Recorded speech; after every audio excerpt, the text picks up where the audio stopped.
L'autre jour, je suis allé rendre visite à un ami. Alors, je préfère vous dire tout de suite, un type vraiment très à gauche. Il m'a dit, tu vois, c'est quand même dommage. Il n'y a plus vraiment de spectacle engagé. Qui va porter la voix de ceux qui n'ont pas la parole? Voilà ce qu'il m'a dit de sa belle voix posée sous le regard de sa femme de ménage, une Malienne sans papier qui nettoyait silencieusement ses toilettes pour qu'il soit bien sûr de ne jamais en manquer de papier. Moi, j'ai décidé de m'engager avant de mourir. Et ce pour au moins 3 bonnes raisons. 1. Parce que c'est excellent pour la santé. Ça dégage les bronches et ça favorise le transit intestinal. Quand vous êtes engagé d'un côté, ça vous dégage de l'autre. 2.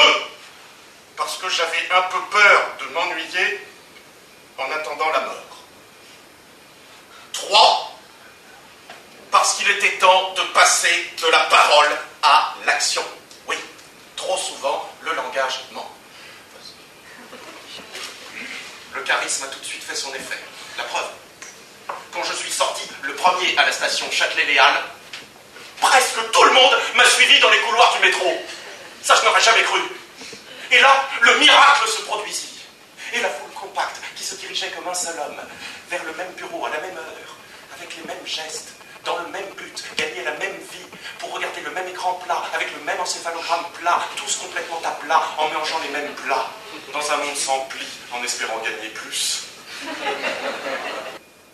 Bonjour! Vous êtes donc le leader de la gauche endormie et silencieuse? Quand le réveil sonnera-t-il? Le plus tard possible, j'espère, car ce sera la fin du rêve.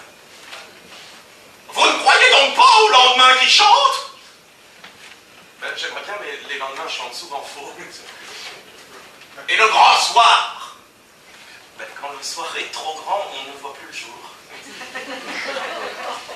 Quelle est exactement votre position? Sur le ventre, la tête contre l'oreiller. C'est la nuit des prolétaires, dormons bien, et demain,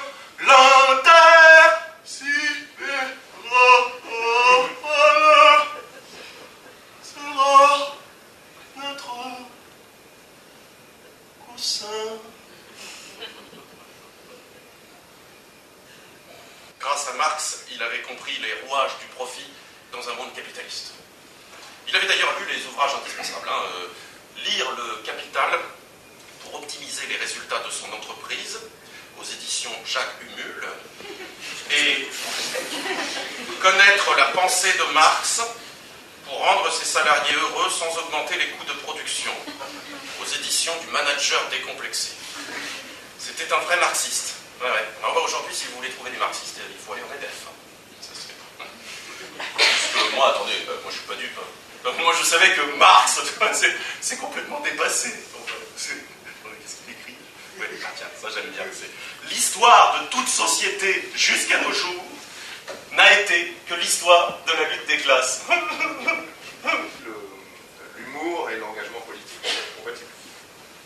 Puisque non pas à cause de ce que tu fais, puisque la façon dont tu le fais me semble tout à fait compatible, ça réveille, et ça réveille pas que les zygomatiques, ça réveille la conscience politique aussi, mais plutôt parce que, hors de cette salle, là, dans le monde extérieur, là, qui est immense, comme tu dis, le rire et l'amusement n'ont pas cette fonction-là.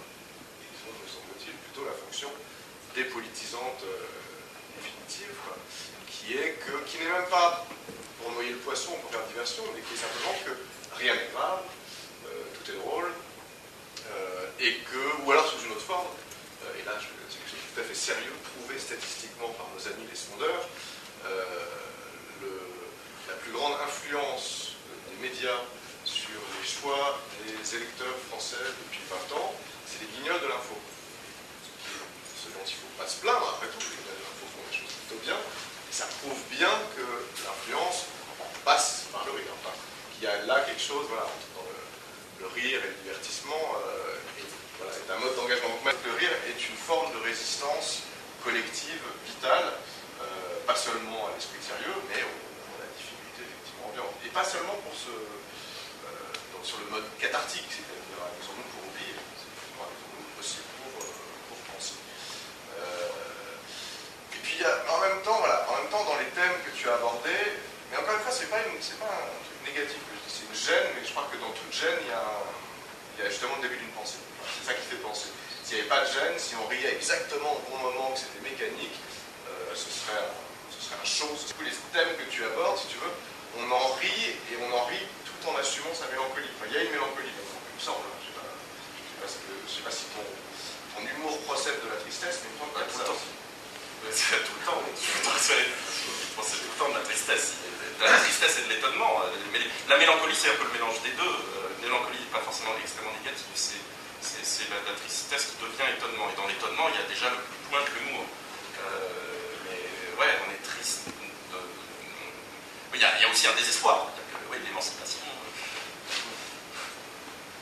Mais entre ce qu'on appelle droite et gauche, qui passerait plutôt entre, on va dire, ordre social, mais plutôt entre, comme dirait plutôt Castoriadis, entre hétéronomie et autonomie, c'est-à-dire un ordre social qui s'impose à nous et un ordre social qu'on pourrait se réapproprier de manière autonome. C'est de l'émancipation, c'est le passage de l'un à l'autre. Ouais, quand tu dis que beaucoup de marxistes au MEDEF, Marx au MEDEF, ben oui, évidemment. C'est-à-dire qu'une grosse partie du problème qu'on a, à être à gauche ou à être de gauche, c'est que le marxisme comme explication totale, parfaite, bien rationnelle et scientifique du monde, par un Dieu barbu, cette démarche-là ne fonctionne plus. Et les seuls qui l'ont encore, cette démarche-là, c'est les libéraux, précisément. Un philosophe qui s'appelle Bernard Stiegler, qui dit d'une autre manière la même chose, c'est-à-dire la politique, ça devient un peu problématique quand il n'y a plus de vergogne, l'absence de vergogne, dit-il. La vergogne, c'est cette pudeur qu'on a dans le monde social qui fait qu'on peut être encore accessible à la honte, c'est-à-dire au sentiment de sa propre existence, d'ailleurs, en un sens.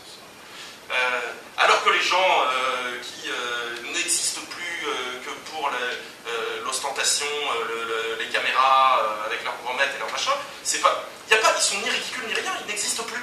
Ils sont plus accessibles à la honte. Je ne pense pas que le vote partisan, avec la grande sociologie électorale très stable de l'après-guerre, où on était communiste de père en fils ou de droite de père en fils, je ne pense pas que les gens étaient plus engagés, ils étaient plus fixés politiquement.